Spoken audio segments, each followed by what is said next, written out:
Do you want to build a successful and winning strategy for your poultry business in Southeast Asia?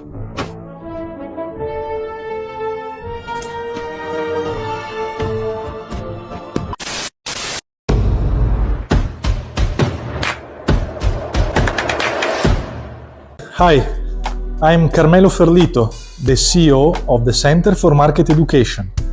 Welcome to our Espresso Sips, where we bring to you the real energy of business and the economy.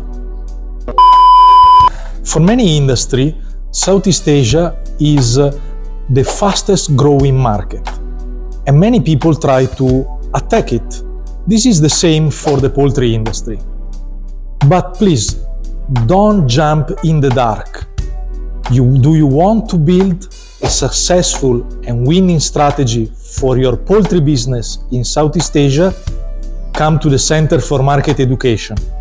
We have 15 years experience in the poultry market in Southeast Asia, and we are here to assist you with market research, business strategy, operation management, and a full range of services for make your venture in the poultry market in Southeast Asia a big hit. Contact us today. And if you are visiting IndoLivestock in Jakarta next week, contact us at the email address that you can see down here on the screen. Book an appointment, come and visit me in Jakarta. Poultry Intelligence Southeast Asia by the Center for Market Education.